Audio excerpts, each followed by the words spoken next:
In Your Mouth podcast. We're here. It's on right now. Trying to experiment with some new intros. I'm getting bored of the what's up, everybody. It's time for something, so we're going to switch it up.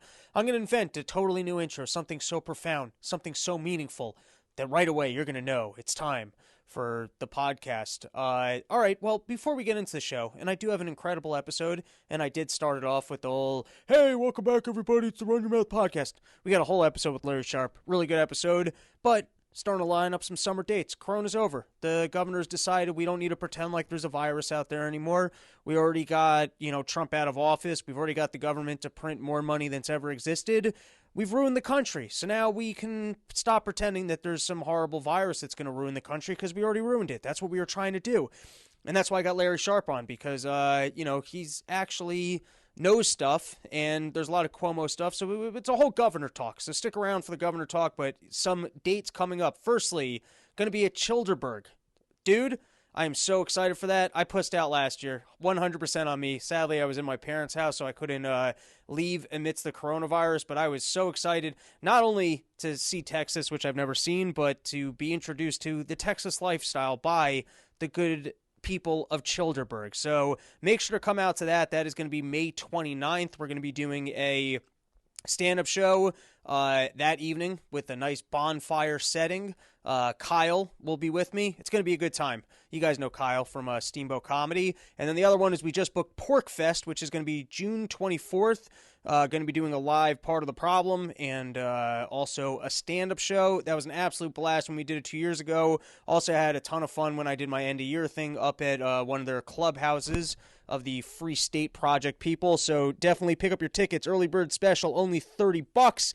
And as always, thank you to our sponsors. We've got Sheath Underwear, most comfortable underwear. You can go use promo code RYM for 20% off. Yo Kratom, home of the $60 kilo. And our newest sponsor, Run Your Mouth Coffee, where if you use promo code FIRE, you're going to get 10% off. And just go do it. You all drink coffee. Just load up from them. Support free speech projects, things with the Run Your Mouth name. And now let's get into it with Larry Sharpe.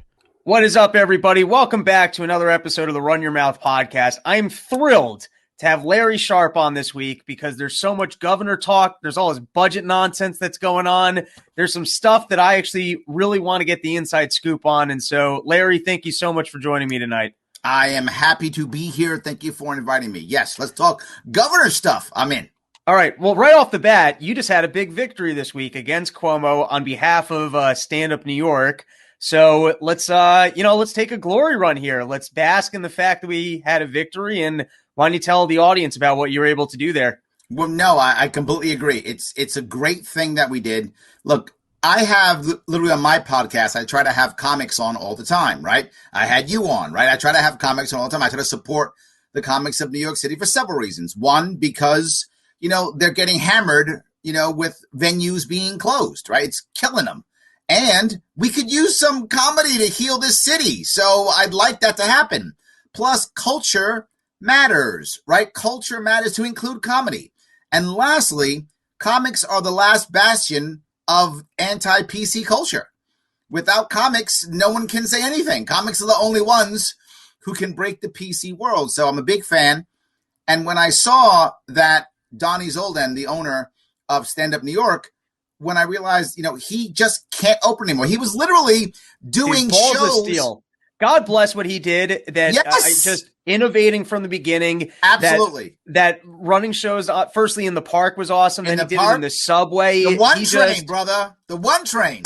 Absolutely. He really got after it. And while I used to work Stand Up New York, I don't work there now. I really respect the fact that innovating, being a business owner, saying, I will survive this landscape. And also, it looks like he's really trying to actually get involved and push opportunities and income for people who are professionally doing stand-up that were killed. So Absolutely. Really bless Zoldan for, all of the efforts he put in. But now I want to actually hear the weeds on how you won because they've been closed forever. Well, and it took 1 week of Larry. That's all it took. It took me bugging him to say, look, let's sue. That's what we got to do. That's how we did it in Western New York, right? I bugged people to sue in Western New York. People have spent a lot of time saying, oh, where have you libertarians been for the lockdowns? We've been suing Cuomo. That's where we've been. We've been in court. You've been talking trash We've been in court making impact. That's what we've been doing. We got a laser tag joint. Got that to be free. We got pool halls, all kind of stuff. So we thought about grabbing the lawyers from Western New York because there's a bunch of libertarian lawyers out there who do the job. But then we thought, you know what? Let's get a local guy down here instead. So we grabbed a guy down here who is literally like the anti-lockdown lawyer. And I said, let's just do this. And Donnie finally said yes. Second, he did it. I announced on my show. I tagged Cuomo, of course, as I'm announcing it. And we started doing the press. We did, he was on Kennedy. He was on Fox. Together, we went on the Sid and Bernie show. We were on WABC radio. We got out there. And when we got out there, I think we were the final straw in them going, fine, we give. And they finally gave guidelines for any venue. It can open up basically at 33%. Now, am I happy about this? No. Am I satisfied? Yes. I am not happy because they shouldn't be locking them down at all, right? So I didn't get my ultimate, which was no lockdown, but I still want these venues to have a chance at success. And if I got to go for all or nothing, the problem is if I personally get nothing, who cares? If they get nothing, they go under. So I'm satisfied with opening at 33% April 2nd. But to be forward, he caved hoping it would stop the lawsuit. We're not. And that's great. Yes, that's awesome. We're holding on to it anyway because he might change his mind. But more importantly, I don't want him having the power to do this in the future. So I want to actually have a decision. I thought that was, to me, one of the tragic aspects of the Supreme Court case when the churches and synagogues went up against them. Basically, the Supreme Court allowed them to reopen on a technicality and said, we don't want to actually rule on the governor's authority to do this. Yep. And I thought that was tragic, one, because the churches have enough money that they can actually bring this lawsuit. So how is that freedom that anyone who can't afford to bring a lawsuit can't like that? And then also, I've said this before, I do think that we need to institute some sort of a clawback for being deprived of your freedom, that if a governor decides, you're not allowed outdoors, and then it turns out he didn't have that freedom, it shouldn't just be like, oh, shucks, I was wrong. It's like, no, you took something from people. There should be some sort of a penalty for doing so. I don't want to say penalty because that sounds bad. I want some kind of reimbursement. Yeah. That's what I want. That sounds nicer. I like the way that sounds nicer. You get reimbursement somehow. I thought that to me, it's as clear as if I put up, and I've talked about this on the show before, but if I put up a gate that someone can't access your business, and then, by a week later, the cops figure out who put up the gate, they take it down, I'm going to get a bill for all of the missed business that you had. That is clear as day. I prevented your business. Government should be no different. If they thought that they had the authority to do something and it turns out to be wrong, then absolutely. The problem is it's the taxpayers that end up paying for it. So no one's really winning there. But at the at the end of the day, I guess, yes. You could always fall back to the idea that I had for police force, right? Have individual cops have their own liability insurance. So have politicians have their own liability insurance. Oh, and then also the more you mess up, the more expensive your particular insurance policy is going to be, which might actually prohibit you from then doing those jobs anymore, that's actually a pretty market solution to kind of forcing people to act a little bit more intelligently. That's a really good idea. I like that one. Crazy how Larry Sharpe always has a plan for stuff.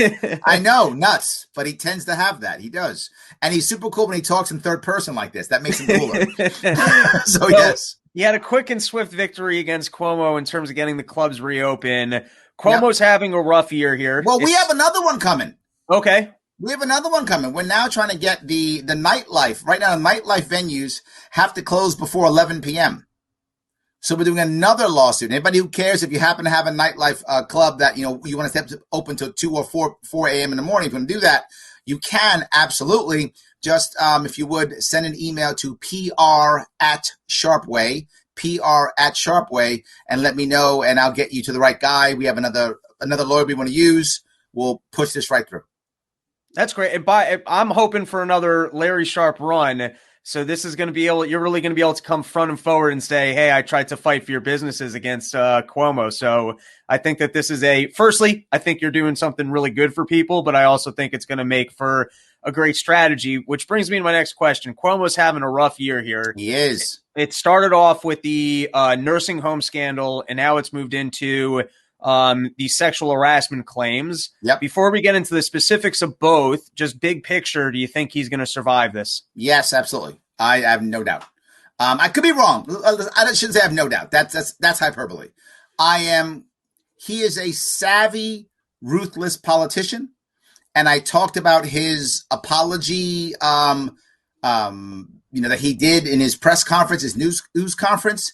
He didn't start with the apology, right? He didn't. He acted like there was something wrong and did other things. And one of the things he did was, if you were paying attention, I don't know if you were or not, but I was paying close attention to it. And if you want to, I literally did a reaction video last Tuesday on it. If you want to check it out, last Wednesday. If you want to check it out, last Wednesday I did a reaction video on it. And he literally talked about his connection to Biden and how Biden's going to be giving us this money so that we can help, fix our economy and get all set up. And why did he do that? He did that to say, I got the Biden bucks. Screw me over, you don't get any. That was a veiled threat, and he did it purposefully before he actually said his sorry thing. So he first basically said, I got the cash, guys. Keep messing around, you don't get any. And you need it. And I will punish you because that's who I am. While I do think I'm a god, I'm also a violent god. So I am both. So I think they know that he was threatening them. In addition, the things he was saying, he was talking about things like he was talking about safety, public safety. But his public safety thing he talked about wasn't about cracked sidewalks or hazardous material or open sewage. It was police reform. That's how he talks about public safety. Police reform is public safety.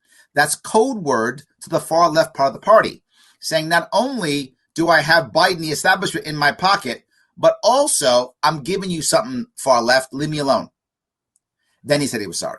So you think his bribe to the people that would have the power to take him down correct might just work. So let's take a look at the specifics on the nursing home scandal. Mm-hmm. Yep. Now, in my opinion, I think part of if you look at the chess pieces that got kind of the country to shut down and panic over COVID, part of it was the death rates in New York City, yep. Which at the time a lot of us were saying, hey, this is because of the nursing home deaths, and that really kind of got pushed away. No. I think what happened at that point is we all thought it was the hospitals in Queens. Remember? No, from what I remember, and maybe I'm being too charitable to my own analysis or what the things that I read, but I seem to recall that people were pointing out that most of the deaths were coming from the old age homes. Only the people who were anti-lockdown. Right. Which was the minority then. Right, but yes. It turned out that claim, which at the time was conspiracy talk or just anti-lockdown talk, has turned out to be totally Absolutely. 100% accurate. Yes, absolutely true. Yep. And it's not like we're unlocking down the country or it's another incident where the anti-lockdown people were correct.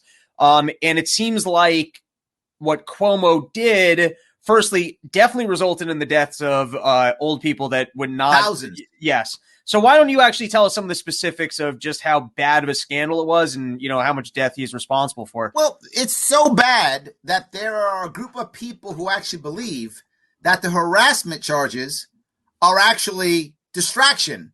Ooh, interesting. Yes, that's how bad the deaths is. They're like, we'd rather him be attacked by harassment because he'll survive that. He may not survive this nursing home thing. So let's not do an investigation into nursing homes. Let's do an investigation into harassment charges, because then he can get out of this. He'll get beat up a little bit, but he'll get over it. There'll be some kind of fake challenge to him next year when he runs, right? And he'll beat the challenge and he'll be our governor again. We can keep our Lord and Master, right? We can keep him. So I'm not saying that's true. I don't know if that's true. I said that basically to be with your point, to say that this really is a serious thing. The nursing home piece is a serious thing. And the reason is the cover-up. The actual mistake is bad, but you know this. The cover-up's always worse, right? I'm a father. I tell my daughters, never lie to me. It always makes it worse. Whatever you did, just come clean. It might be bad, but it'll be worse if you lie. And that's what parents tell our kids. And we're right. And Cuomo did the same thing. It was bad and he lied. And here's the reason. Because Cuomo immediately went to what he knows, which is violence. He went into law, control, do it. And once you move into violence, it's very hard to back out of that, right? Once I kick in your door, Robbie, I got to double down, right? I mean, I kick the door in. I got to double down at that point, right? I can't go, ooh, sorry. I got to cuff you, man. It doesn't matter if it's the wrong door. And that's when a cop's kicking the door, you're getting cuffed and they're searching your house. It doesn't matter if it's the wrong house. They're doing it. They kicked the door in already. And this is what happened with Cuomo. He went violent. He went shut down. He went all these things. So he had to double down. Because if he didn't, he had to go back and go, oh, you know what? It doesn't matter. And the example is schools. We're still dealing with whether we should open schools or not. No one, and I mean no one, is saying that schools are super spreaders. The data is in. They are not super spreaders. The kids hardly get it at all. They hardly transmit it at all. If they get it, they're almost never dealt with. They don't even transmit it. It's a fact. It's not a super spreader at all. Yet we're still like, we got to see if we could open. And why? Because you shut them down. And when you shut them down, you crushed a whole bunch of families. So to your point, you got to cover your own ass. You got to cover your own ass. Yes. And the other thing that I think is important just to put into this picture of Cuomo needing to cover his own ass is that financially, New York is not stable. Like we run a giant deficit, and this year has been a really bad deficit. And part of the game that these blue cities have been playing is that they're trying to pretend like if it wasn't for COVID, we would have been financially solvent. Absolutely. And so we just need the feds to come in with the bailout. So in that regard, Cuomo had a perverse incentive to make this as bad as he could, or make it look as bad as he could, to try and actually get this federal bailout, which, lucky for him, Biden has come into office. And from what I understand, in the $1.9 trillion plan, and maybe you can tell us more of the specifics of just how much New York is getting its bailout. But from what I understand, the, I guess, salvage federal money to blue states is now in there. Yes. And it's for the whole, I think all the states are getting something like 400 billion total. I think something like that. I think 400 billion of it goes to states. And the issue is, this shows how broken our government is. They want to fund the government because they think if we fund the government, then the people can work. Not realizing that if we just fund the people and then they work, they then pay the taxes, which funds the government. You might have lost me there. Okay. They want to give money to the government to run the government. Right. Instead of helping out the people so they could work and pay taxes, which would fund the government. Right. I got you. I get They're it. so concerned about government that they just want to fund government. They don't care if the rest of us starve. Literally, if you look at Cuomo, when he talks about all the essential personnel, every one of them that he mentioned by name was a government employee. Nobody else is essential in his mind. Only government matters. That's where his head is. We got to fund the government. Why don't you fund the people so that release the people, let them work so they can pay taxes and fund the government? It's backward. But that's right. Like if you looked at a super simple example of, let's just say people in my city were starving. They had no food. Yep. And so you go, all right, well, we're going to give all the money to the grocery store. Well, yes. Why don't you give the money to the people so that they can go buy the food? The issue is not that there wasn't a grocery store. Yes. The issue is that people didn't have money to go purchase it. So Bingo. it's the same thing there with the government, is that if we all had money, then I guess potentially we could give enough for government to operate or at least offer services to some extent. Yes. All right. Point made. Yes. And this is how backward we are. All right. My whole point is a little bit off topic, but my whole point of any of these stimulus packages is they should be simple. I don't want to bail anybody out. Of course I don't. But I know we're going to. So let me just be real. We're going to bail people out. I got it. So if we're going to do that, let's do one of two things. Is this a stimulus package or is this a help people out package? Which one is it? If it's a stimulus package, who cares? Write everybody a check. I don't care if they're rich or poor. I don't care where they come from. It's a stimulus. Take the money and spend it so we can stimulate. That's the goal of this thing. Don't give it to cronies. Don't break it up. And some goes to government. Some goes to my friends. No. How many people we have? 100 million households? Great. Everybody gets $5,000. The bill's $5 trillion or $5 billion, whatever that number is. That's the number. Take the money. Done. right? That's just what you do. But we're not. Or is it I want to help people package, whatever it is. Great. Then who are the poor people? Give them money and move on.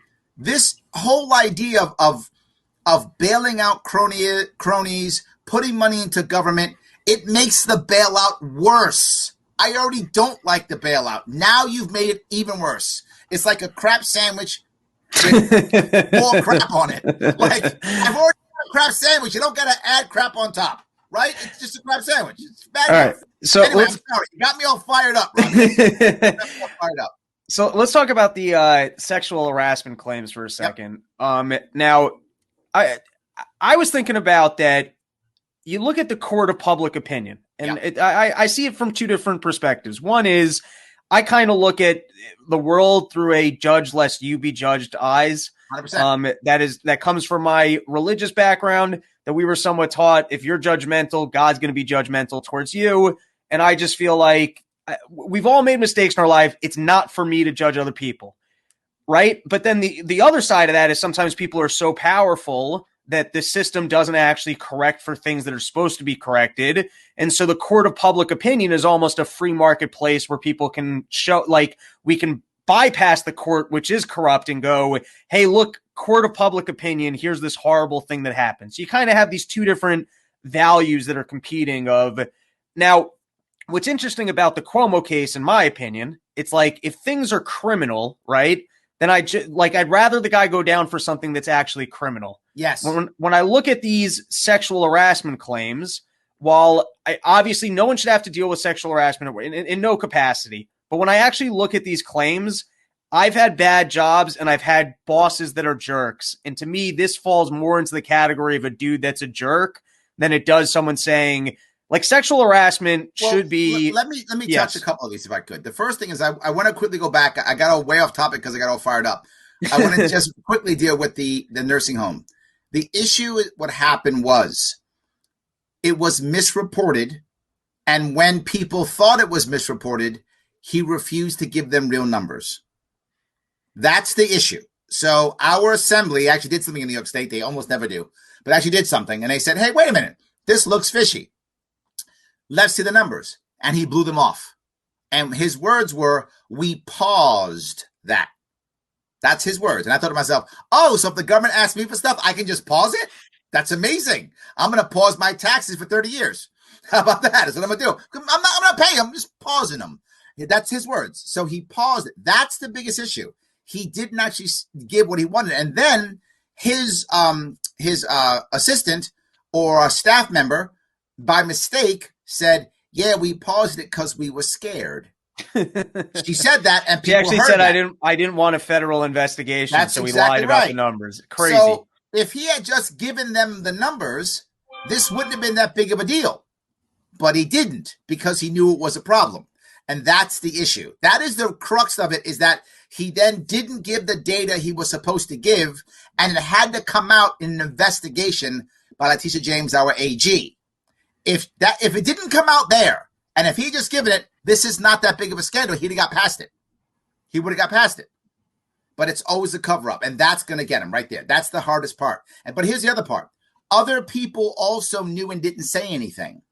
So my concern about, and why I think there might be some distraction here, is he can probably take a lot of people down for the nursing home. Because if you noticed, he blamed everybody. He blamed staff. He blamed nursing home directors who he said shouldn't have taken them in. He said they lied. He blamed the federal government guidelines. He literally, not making this up, literally blamed God. I'm not making it up. He blamed God. He blamed everybody from I'm not making this up, the delivery guy who delivers stuff to the nursing home. He blamed him, from him to God, and everyone in between except himself. So I think that is an issue to where other people are worried that if we take him down for the nursing home, a lot of people go down with him. If we take him down for the harassment, it's only him. Oh, because it's not a that's fascinating. Yes. Because if it's a government cover-up, right, which is him and the government and a bunch of people that covered up, it shows that the word that they love to use to show race, systemically, you have an issue in government of cover-ups and lying about the numbers and, using things to fulfill their agenda. Absolutely. So if Cuomo needs to go away, it's a lot easy to say this guy as an individual is rotten. It's got Correct. nothing to do with budgets or government. It has to do with his hitting on his staff. That's and correct. So it's a much easier way to get rid of him. Yes. Which goes back to what I'm trying to say is it's actually what I don't like about this, because if there's something criminal, let's get rid of people for criminal behavior, because then we actually clean up government. Yep. If we get rid of people. So it's funny because I didn't put you put it together in a more sophisticated way. I was just looking at it from, I know I don't want to get rid of him for these reasons. And then you're saying, no, I think specifically that's why they're trying to do it. Correct. Yes. So, but let me now go to the other piece. And I want to be clear on this. He said things like, it's bad if they're offended, blah, blah, blah. And I'm going to be very clear. No, I don't care what he said, to be forward with you.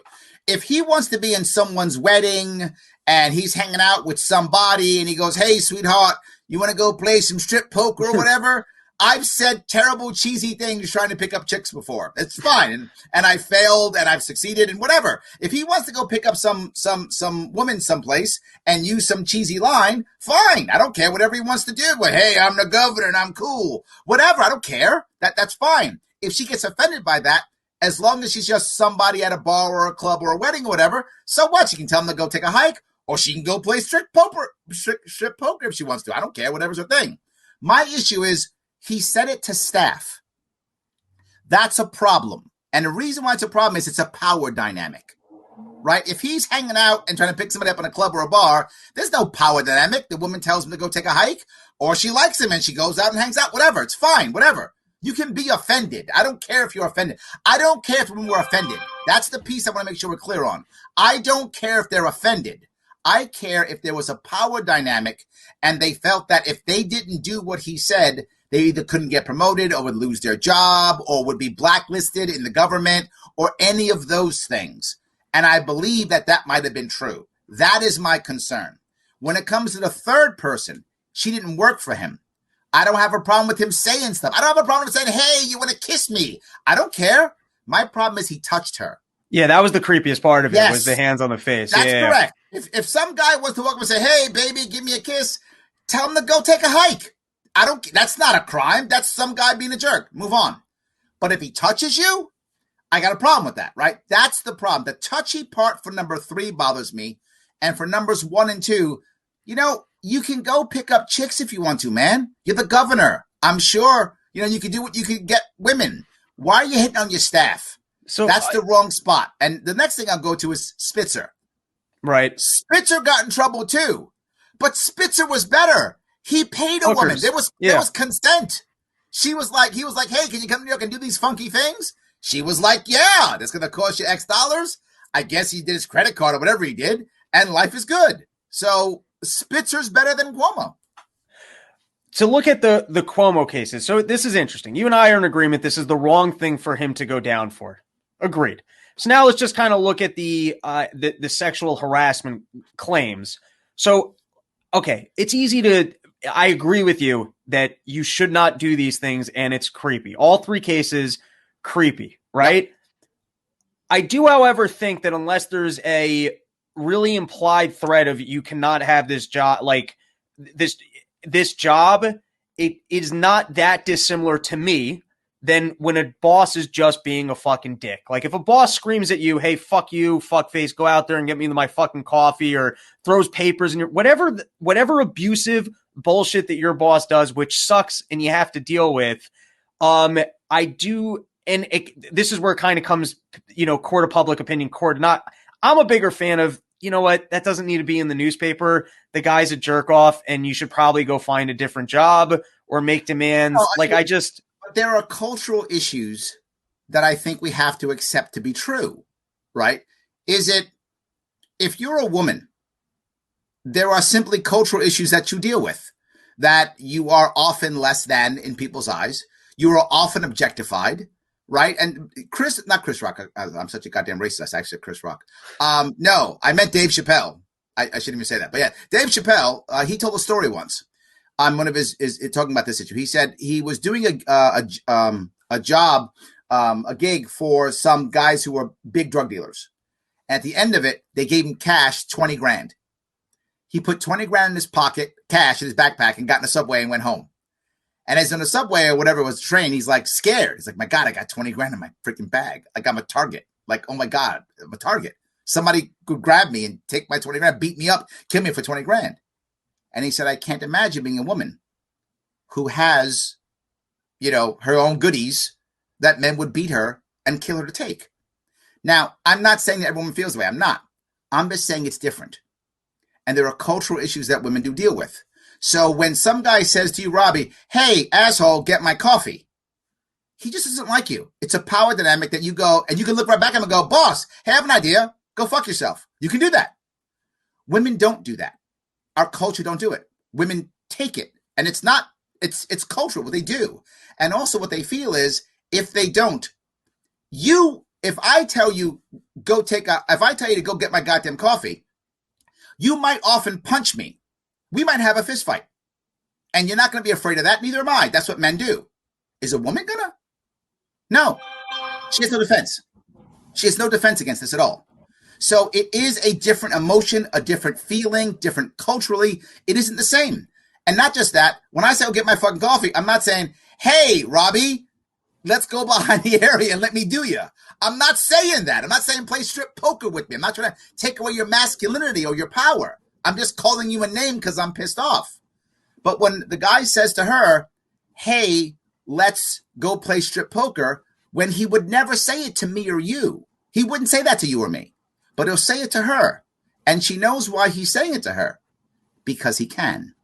Because he objectifies her. He doesn't objectify you or me. He respects me or you, or he doesn't. One of those two. And he pushes boundaries on creating a hierarchy on me or you. He might. But he's objectifying her, and she knows it. It's making her less than. It's a different environment. So now if I tell you, get my goddamn coffee, and you rush off and you come back, and I go, wow, well done, man. You and I are good now. But if I say, play strip poker with me, and she says no, that may be the end. In fact, I'll go the opposite. I say, Robbie, give me my goddamn coffee. You go, hey, Larry, go fuck yourself. And I go, what? What's wrong with you? And we fight back and forth. You know that you and I might have respect for each other. And that might be a good relationship with us right after that. That might happen. That happens with men all the time. It's not going to happen with a woman. It's not how that works. It's a different environment for them. It just is. I'm not trying to justify anything. I'm just saying it is different. And because of that, they have a different dynamic, a different world, different emotion. It's not what they do. So we do have to look at it differently when it is that way. As unfair as that seems, culture has made it unfair for us. And that's simply how it is. So in your estimation, the either one of those incidents, let's say they were just standalone, like you only read one without the other, would you think that that's flagrant enough to... No, not at all. I think a pattern's critical. Anyone can make a mistake. Anyone can make a mistake, and I hate zero tolerance culture. I hate cancel culture. It is nothing but bad for us. It's not the right answer. The idea that Biden says, if you're mean to somebody or disrespectful, you're fired. No questions asked. How stupid is no questions asked? I want all the questions asked. I don't want no questions. I want them all asked, right? They're so concerned about firing the person who, did the offense or punishing the offender. I want to make an environment where people don't offend. I'm worried about the overall. If it's one time, say Cuomo said something like, hey, sweetheart, you want to play strip poker or something. And then she went, oh my God, I can't believe you said it to me. And then he's like, oh my God, you know what? I don't know where the hell my head was. I'm sorry. I should have done that. Wow. Way out of line. I should not have done that. I was feeling kind of crappy because I got, rejected by my girlfriend last night or whatever, but I'm so sorry about that. I should never have done that. I'm sorry. That's not, in my view, that's not fireable. People disagree with me. They think one time's enough. One is all that matters. I completely disagree because if it's one time and done, no one learns. Nothing gets better. And not just that, because it can be one and done, the woman doesn't report it because she knows the damage that it does. Now, why do you go work for someone like Cuomo? Generally speaking, because you believe in him or his cause or his party. So you want him to be great. Do you want to be the person who says, that guy harassed me, knowing you may take him down? It goes against what you're trying to achieve. So literally zero tolerance policy ensures she doesn't say anything. That's what it does until a year later, 2 years, or she quits. And then she doesn't. Instead of having an environment to where someone goes, you shouldn't have said that. And then you have a conversation. And then the idiot actually learns he can't get away with it. And that's the most important thing. He learns he can't get away with it. Now, do I think, this next part, personality matters. If somebody said, Larry Sharpe, you have, harassed all these women, I would hope my personality would not make you think, yeah, that's Larry. Oh my God, that guy's a harasser. I would hope you wouldn't say that. You might still believe it, but I would hope it wouldn't be an automatic, conviction. The problem with someone like Cuomo, with his personality, to your point, the court of public opinion, automatic conviction. He is a jerk. He was a jerk before this. People hated him before this. Doesn't that make it somewhat then his personality is to be a jerk? And so maybe to him, it's not so sexual. It just kind of flows. It kind of just flows with his personality, in which case the sexual harassment claim, which to me it is very bold and in the court of public opinion is like an automatic, super flagrant, like, no, to me, like, there needs to be some nuance, which is why this thing of sexual harassment, to me, needs to be more of a legal pursuit with kind of clear. I agree. I'm saying what's happening. I'm also saying it's unfair. Yeah. It's also unfair, right? You shouldn't. I mean, in theory, legally, you're not supposed to hold someone's past conviction against them, right? So when you come into, say you're charged with, manslaughter, and you were convicted before of manslaughter. When you go into court, they're not allowed to bring that past conviction in to tell the jury you victim manslaughter before. Why? Because your previous doesn't mean you'll do it again. It's not required. Even the law says that. It's funny because I'm agreeing with you. You're right. It shouldn't matter that he's a jerk. It's funny because in the manslaughter case, I actually get why that's relevant, because someone who committed manslaughter, like the statistics of going from never committing manslaughter to manslaughter versus doing it twice is probably, the odds of someone doing manslaughter twice are probably 1,000 times greater than a random person committing manslaughter. So in that case, it's not totally irrelevant. All right. So the other thing. Yeah. Let's say it wasn't that. Let's say instead you got convicted prior to, say, I don't know, larceny, right? Larceny. Now, they still can't bring that up because the jury will go, oh, he's a robber. He's probably a killer, right? They'll do that. And it's because it's unfair, you can't do it. So I'm agreeing with you. We shouldn't hang Cuomo because he's a jerk. We shouldn't. I'm just saying we do. It's cultural and unfair. I've said more than once, there's no doubt I want Cuomo to go. No one has fought harder. Well, not no one, but it's hard to find a libertarian who's fought harder against Cuomo than I have, right? I've spent more time, energy, and money than any libertarian I know trying to get rid of Cuomo. And he still deserves due process. He still deserves a full investigation because it's not about believe women. It's about respect women. And there's a difference. Women are just human beings, and human beings sometimes lie, can be bribed, can misunderstand things as possible. To be honest and be forward, most of the time when women say something's happened, it's true and it's happened. That's most of the time, but not always. And we should investigate, respect the women for coming forward, give them support for coming forward, and have a real investigation and see if it's real or not. It might not be. There's a chance that this is just a plot to get rid of Cuomo. It could be true. And because he's a jerk, they figured we'd all buy it, which is also true. So let's do an investigation and see if it's real. Is it really harassment? Or is it somebody angry that he said something that they took out of context? I don't know. Right. And then I guess just one more qualifier that I'll put on, and maybe I think you're going to object to this, and this might be my own cruelty. I'm very uncomfortable in general as a person. You're also a sales guy, and I find part of getting through life and becoming successful is starting to learn how to manage your mood and overcome these obstacles. And so in that regard, you feeling uncomfortable is not necessarily someone else's crime as much as a indicator that this is not saying the victim is the fault. If there's a crime, if someone sexually harasses you where every day you're showing up to work and you feel like, oh my God, I only have this job because I have to take this abuse. Male, female, it doesn't matter. It's up to you to now go find another job or call out your boss for being a jerk or you got to, and by the way, I'm not that good at that. I'm more the person who just takes it. And then you got to deal with like kind of the lower self-esteem that comes with just being the person who takes that. But it still is somewhat on you for not standing up for yourself. That's a fault in yourself. And so the fact that somebody else maybe took advantage of you, you see what I'm saying? It's like, to me, feeling uncomfortable is not a crime. And I think there are a couple levels to this, which I think our culture has gone too far to why you feel that way. It used to be, and I know I teach this, right? I'm a corporate trainer. I used to teach this. It used to be that harassment had to be two things. And I was okay with this definition. It has changed recently. One, it had to be known that it was unwanted.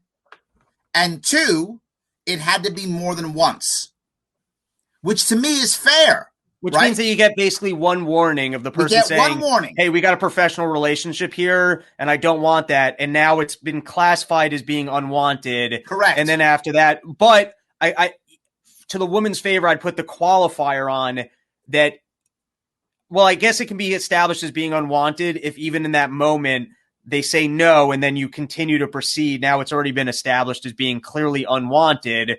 But then by that standard, the Cuomo thing where he thinks he's throwing out, oh, maybe she's interested, until you find out, which it does give people a pass to, I guess, make one creepy approach at work. Yeah, but it does. But the point being, right, people are humans.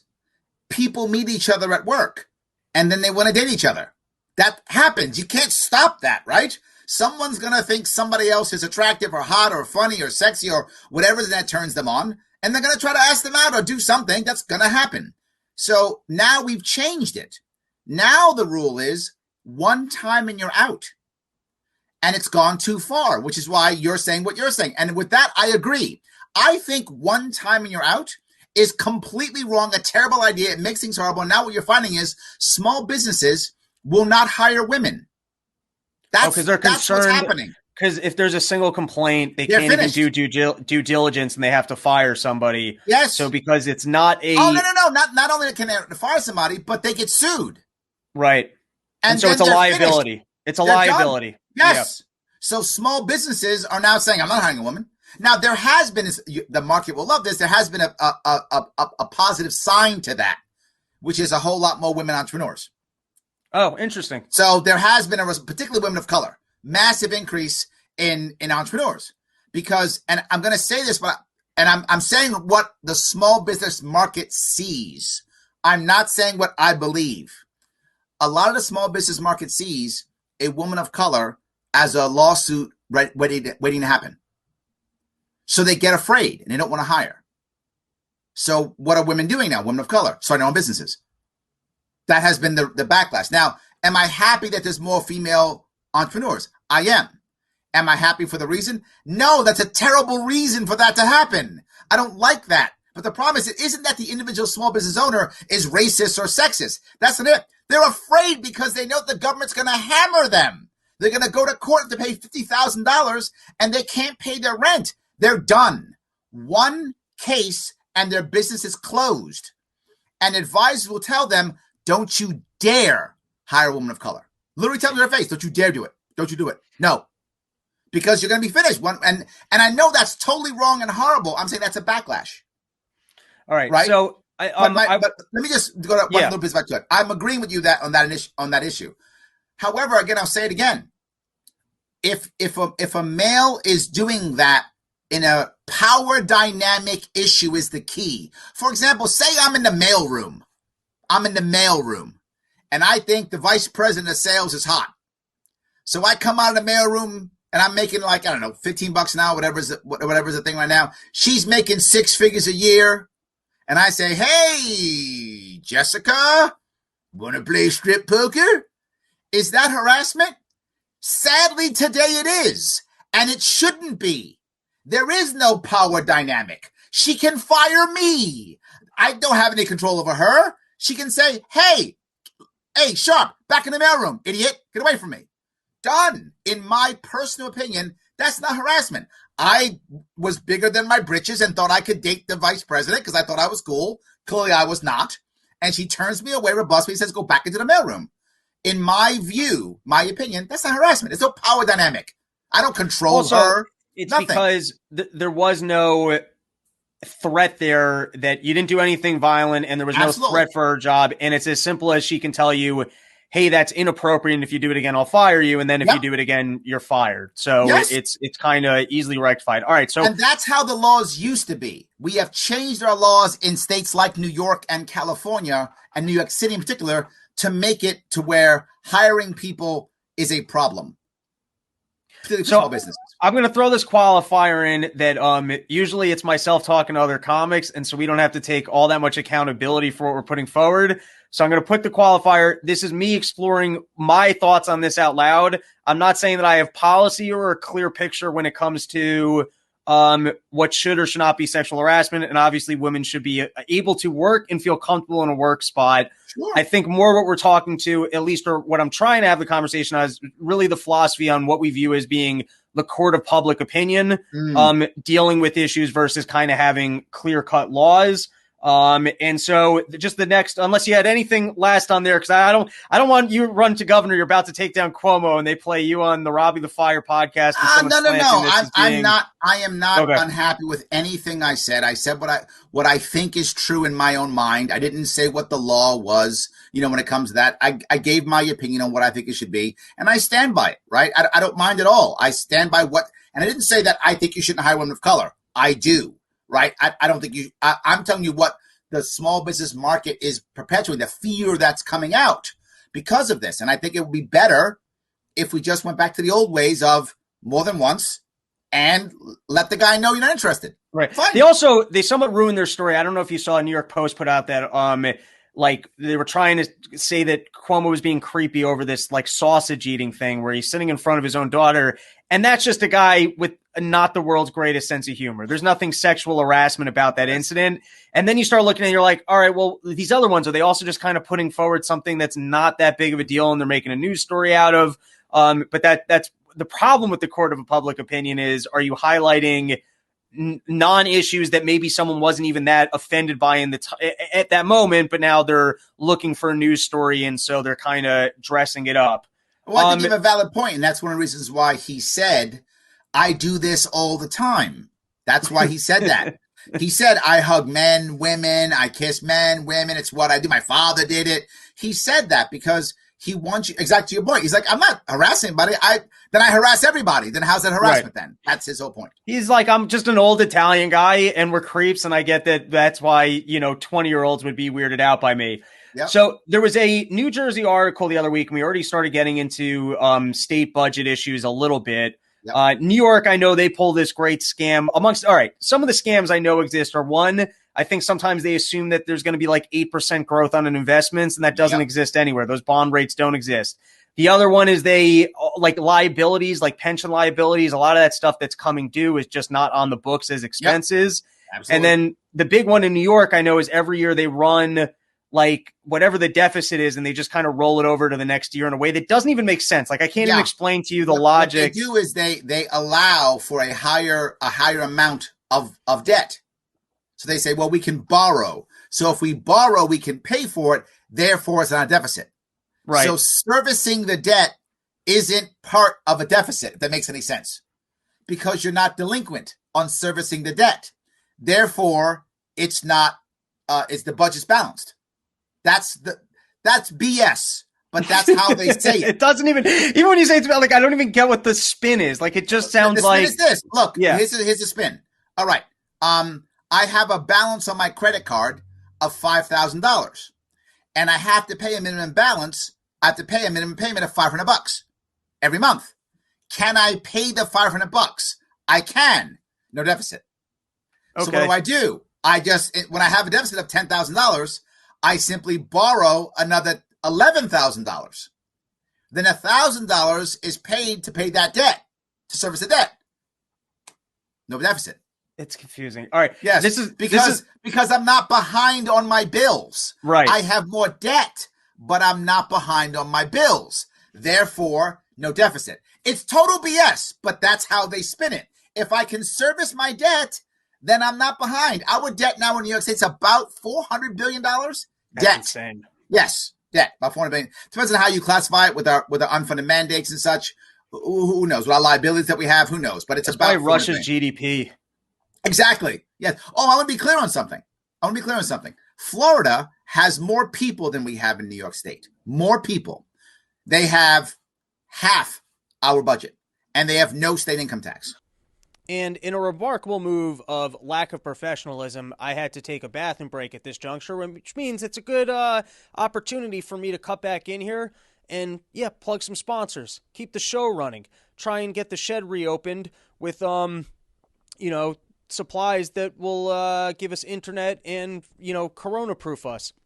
So who are the sponsors? Well, it's everyone I mentioned at the beginning of the show. But I'm going to mention them again because maybe when you heard them at the beginning of the show, you didn't instantly open up your wallet and treat yourself to these incredible items. What are the incredible items? Coffee. Every single morning, you're waking up, you're drinking coffee, so just go pick it up from Run Your Mouth Coffee. They're good people. They podcast themselves. They're supporting free speech podcasts like this. And by the way, their coffee's really good. I made it earlier in the week. Because they got some exotic flavors. The one I got was the bourbon flavored, but I've got 2 other products to plug, and I got to get back into this interview with Larry Sharpe. So, just right now, go to their website, Run Your Mouth Coffee. You can Google that. You type in the promo code FIRE, you get 10% off. Then they know that we sent you there. They continue to support the podcast. And then look, it's just a love fest all around. What's the other one? Sheath Underwear. What's the promo code? RYM, 20% off. How do you not have Sheath anymore? They're like one of our longest running sponsors other than the next one I'm going to plug. Just go pick up a couple pairs. Use promo code RYM. You get 20% off. It's good underwear. When I see you at a live gig, we can compare how our packages look since we've started wearing it. We can show each other dick pics. We can have a good time. But that's only if you're wearing Sheath underwear. If you try and show me your package and you're not wearing Sheath underwear, I will press charges. That's what I'm putting it out here right now. You're wearing Sheath underwear, you can show me your package all day. I'll give you some tips. We can compare notes. We can show each other dick pics. We can have a nice time. We can hang out like that. You're not wearing it? That's exclusive offer for sheath wearers. And then last but not least, go load up Yo Kratom. If you're currently a fan of Kratom, they're one of the best sponsors of comedy out there. And dude, $60. You can get yourself a whole kilo. Even if you're not into Kratom, it's just fun to buy a kilo of something. When was the last time you bought anything as a kilo? It's like out of Super Troopers, liter of cola. Like, what the fuck does that even mean? I don't even know what a kilo measurement is. Maybe I should go back to these people and tell them, like, you got to start selling it as pounds because no one knows what the fuck a kilo is. But it's still pretty cool. It sounds cool to buy a kilo of something. All right, that's it for our plugs. Now let's get back into talking with Larry Sharpe. So, 2-part question in regards to state debt, because there was a New Jersey article that I think without any increases in taxes, they were like taking on $42 billion in new debt or some crazy figure like that.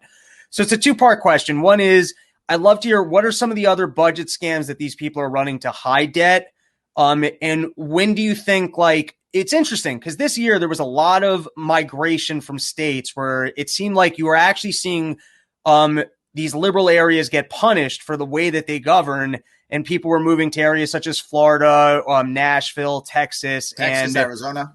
Right. And so now I think we already talked about this, but it's tragic that these blue states are getting the bailout because we're not seeing that those government policies don't work. We're continuing this lie that the liberals have of, hey, we can afford all this debt. I disagree. So, yes, please. I disagree completely. I think that we are showing it doesn't work. And while the money may be coming in, the people are leaving. New York State is going to lose 2 Congress people this year. 2. That's how bad. 1 congressperson is about 750,000 people. So we've lost over 1.5 million since our last census. That's more population than half our states, right? Half is exaggeration, but a bunch of our states, right? So we lost that already. We've lost that much population, and more are going away. So no, I disagree. I think our budget keeps going up while our population keeps going down. That's basic math, higher taxes. And that spiral isn't going to change. So as that spiral keeps adding more taxes, more people leave. More taxes, more people leave. And look at the answers they have. Nothing but more taxes, right? One of the scams they do, let me touch 2 parts. One, I think the debt is coming home eventually. California, Illinois, and New York State specifically, Illinois is the worst of them all. I think Illinois goes under first. That's my gut. One of the things that's interesting about Illinois is there's like one dude who kept getting like basically the union scam is crazy, where the unions essentially you and government give over benefits to the unions, and then unions as a block vote and pay a shit ton of money for your campaign. Yep. It is the most transparent example of just government goods and services in exchange for votes. Yep. But the Illinois story, because I remember I was reading about it's like one guy who's been in office for like the entire duration of this thing. I hope at one point it goes under and they do the movie about it and people learn, because it's a rare, clear example of like, I think that there's been like one senator who's been there the whole time or whatever. I forget the guy's name, but it's one of the most transparent cases of union benefits that bankrupted the state in exchange for funding this guy's campaign and keeping him in office. Yeah, and people don't seem to care, right? They're kicking the can down the road, and they figure eventually whatever happens. And that's what you see happening in many of the blue states right now. And so many of the red states are becoming more purple. Now, one of the reasons why we become so blue, and I bring this up often, is it's been happening for many years, but heavily since 2008. Since the crash of 2008, there's really been no recovery outside of cities, right? No recovery. The recovery's only been in cities. Since 2008, 80% of all new jobs in America have come in 20 cities. That's all 80% of all new jobs. So people have been flocking to cities and urban areas, living near cities or in cities or in urban areas right near cities. And so when you move into urban areas, you naturally become more left. Why? Because you're packed on top of each other, different cultures, different everything. People have been here for 3 weeks and have been here for 30 years. You don't communicate well. You beg for a referee. Referee, government. So you ask for more and more. It's common. Now, with that happening over the past 10 years, you find the country going more and more left, more and more blue. It's been happening. They're everywhere, right? But here's the other issue. With COVID lockdown, people have been leaving cities. So now they're going to more rural areas, more suburban areas.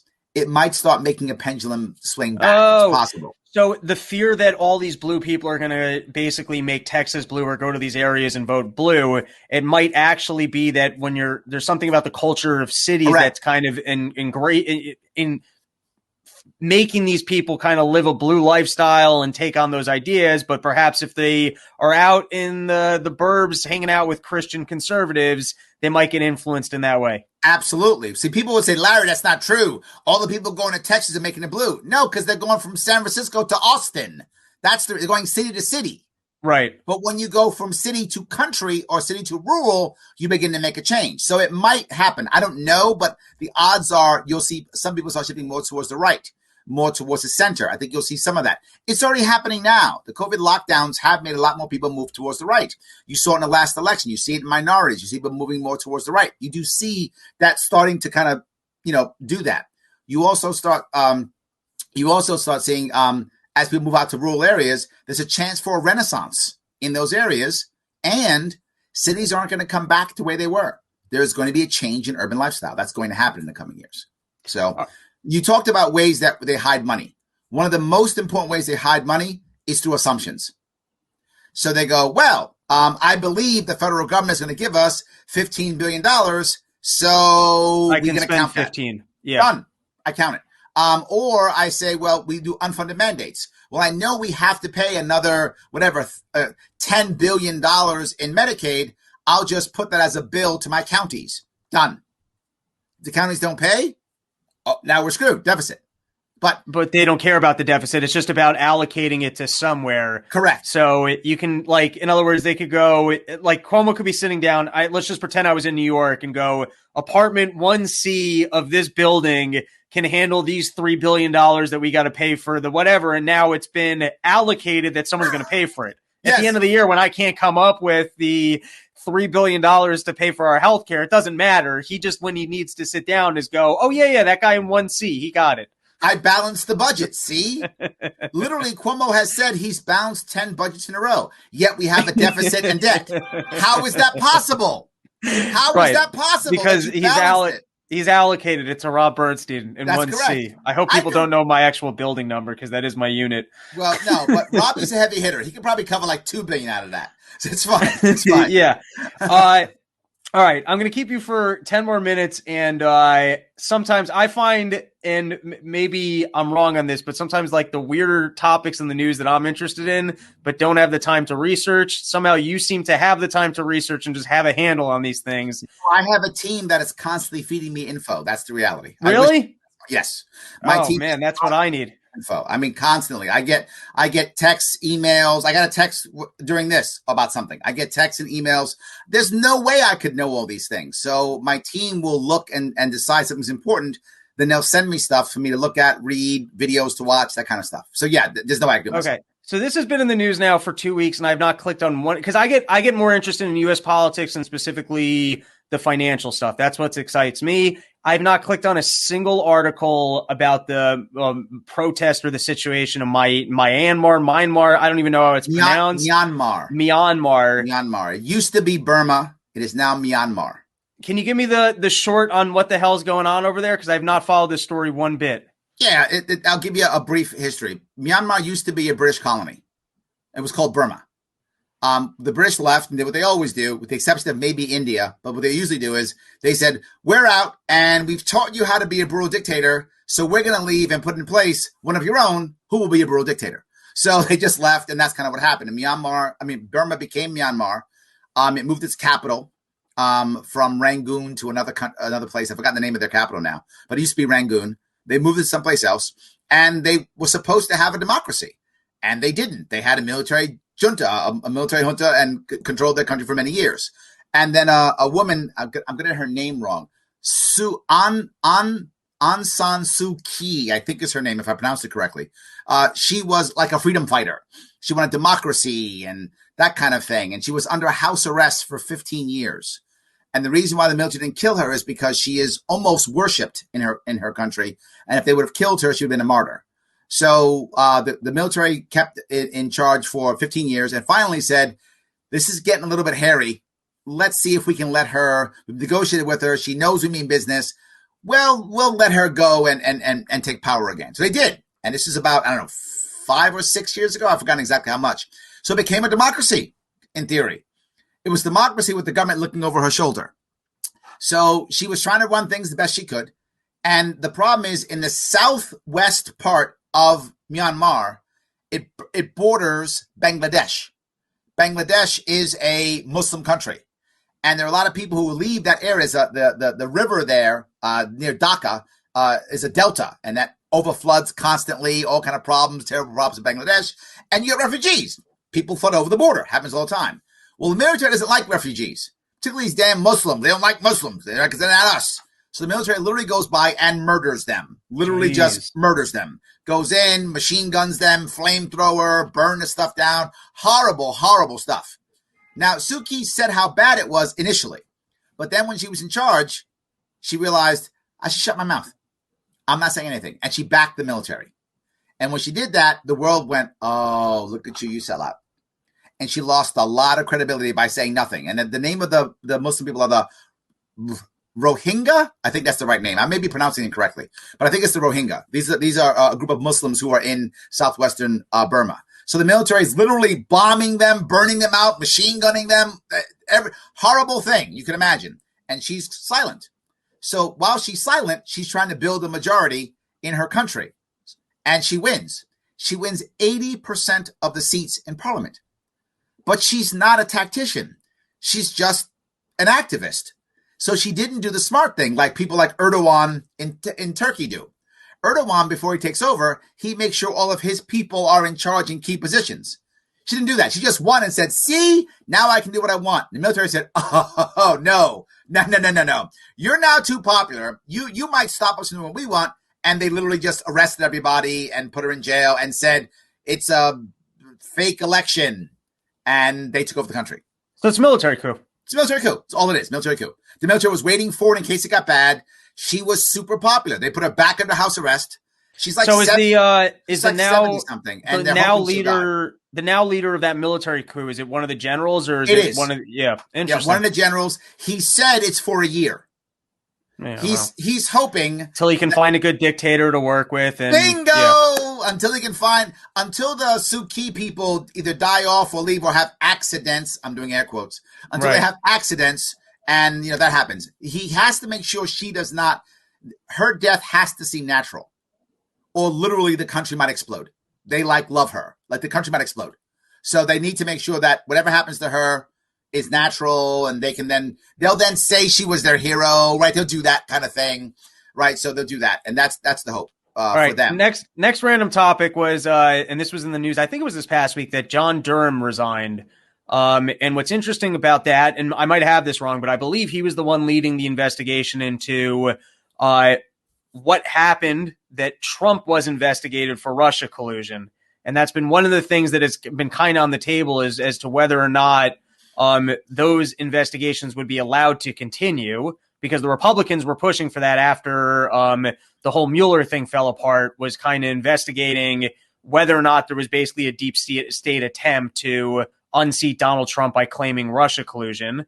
And from what I understand, Durham was the one leading that, and now he's resigned. Now I might just not have this right, but yeah. I was surprised that there wasn't more. If that is true, I'm surprised there wasn't more outrage over it. I don't think anybody cares about that stuff anymore. Yeah, that's the problem no one cares anymore, right? They should. They don't care anymore. So he can resign because he's probably not going to get any money or funding, and no one's going to care. I would resign too. Nobody cares, right? It's done. Now, the new thing now is, Biden versus Trump. Is Trump going to come back and beat everybody up and take the House and Senate back in 2022?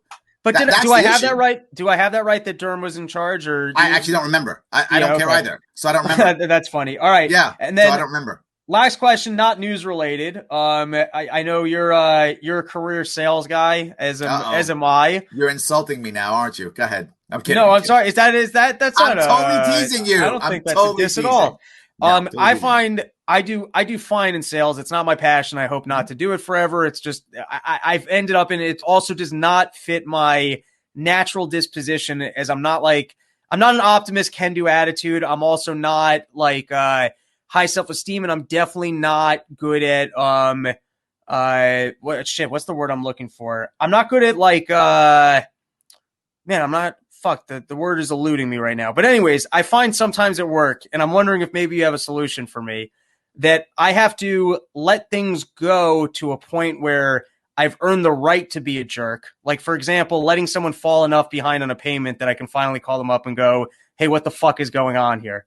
And now, in sales, there's an aspect of urgency. That's part of what can convince people to do something. You hear all the time, hey, limited time offer, you got to call them this week. That is an aspect of sales, is creating urgency. And sometimes things go far enough where there is the urgency. You're saying you're trying to do collections at this point? No, it's not just collections. I'm finding I have a lot of interactions with people where, since I'm easygoing, I let it get to the point where I then have to be a jerk. And then once I'm a jerk, people realize oh shit, I'm being called out for this. Yeah. But I almost just want to preemptive it, where it's why am I waiting 3 weeks to turn into a hard ass and living through all this stress when people only respond to, you know what I'm saying? It's not my personality to be a hard ass. And I want to be very clear on something. And people tease me of this all the time, but people who work with me know assertive. What I'm talking about. Oh, wait, that was the word I was looking for. I'm not great at being assertive. And what I'm saying is, you want to look at Gandhi. I'm not joking. Look at Gandhi.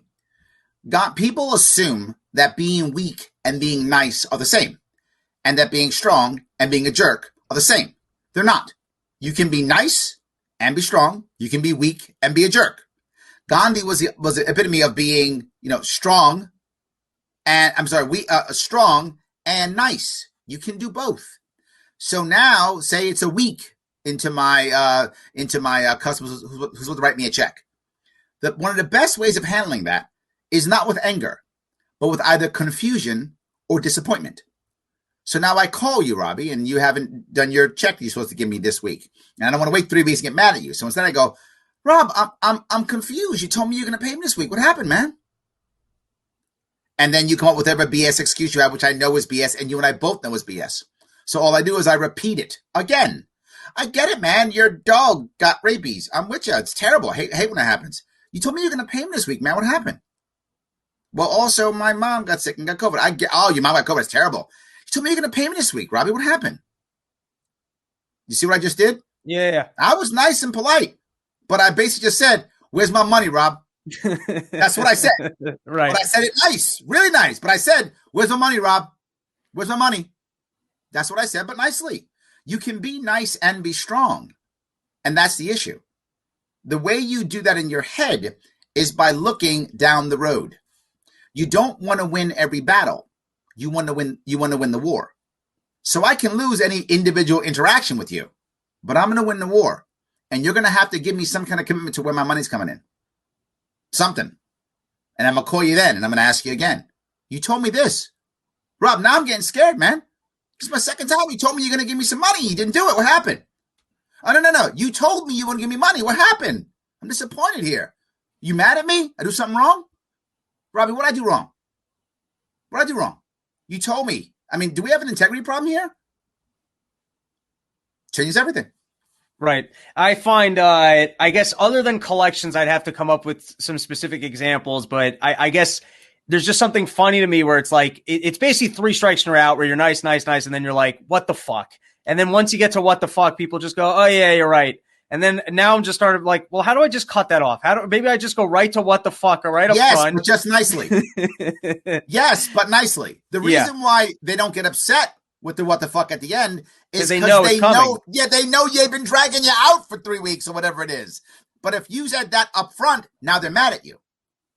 So I'm saying don't do the what the F up front. Up front, just be more forward and keep asking for some form of commitment up front. This way, by the time the second time comes, you can be a bit more aggressive and they're going to get it. Right. So it's funny because this is almost similar to before. We're describing the same thing where it's like you build your chess pieces towards winning your right to be a dick because they violated their earlier commitments. So now you get to ramp up. And I'm more asking. Always want to fight from the high ground. Always fight from the moral high ground. Right. But I'm more just like thinking, how do I not build these things? And maybe it's like if you're just assertive up front, you don't have to build the chess pieces to sit back and wait. What I'll give you is, right, in a sales environment, a little bit off topic, but in a sales environment, when you initially talk to a sales rep, our culture says you can lie to a sales rep. Yeah. So you can be an honest person. Doesn't matter. You can lie to a sales rep. Our culture says so. It's unfair and wrong, but we do it, right? You're in a store and you're looking for a blue shirt and the person comes over and says, can I help you? You go, just browsing. You're lying. You're looking for a blue shirt, not browsing. You're looking for a blue shirt. And we do it all the time. It's common. So when you first begin the relationship, they have no reason to trust you. Whatever they say means nothing. It doesn't mean anything. But once you have any form of relationship to where they now, oh, Robbie, how you doing? Whatever that case may be, at that point, it's critical that you get commitments from your prospects. Whatever the commitment might be, it doesn't matter. Small is fine. Any small commitments will eventually equal large commitments. So you just start with small commitments. So when can we talk? When's the next phone call? Whatever. I don't know how your sales process works, but whatever that is. Or can we walk down this aisle, right? Whatever you do, you make the small commitment. And once they start committing to you, then they have trouble not doing it. Because so you got past that convention of, hey, I can lie to a sales guy because now there's a relationship. Correct. Exactly right. Once you are humanized, salespeople by default are dehumanized. Once you're humanized, it becomes harder. It's a whole lot harder to lie or disrespect a human being. It's way easier to do that to a sales rep. Some sales rep, some company. Who cares? There you go. Thank you for all the political information and sales knowledge. And before I let you go, I know you got some plugs in places that people can follow you. Always check out the Sharpe Way. It's the coolest show that has Sharpe in the name. There is not one show cooler that has Sharpe in the name. It is the only one. It's the number one tip-top coolest show like that. The Sharpe Way. Check it out on all the interwebs things, the Facebooks and the Instagrams and the whatever, YouTube. I'm on all of those things. I'm on every one of MeWe. I'm on all of them. So check me out there. Or just Google Larry Sharpe. I'm everywhere. And I had a blast. Sharpe with an E, by the way. Sharpe with an E. I think I did it about a month ago, and I had an absolute blast doing it. And it was fun because I got to be a comic, and you just threw things. I just said crazy things on your political show, which was fun. So fans of this can check out that episode. And I know you do comedians every Friday, and you go live.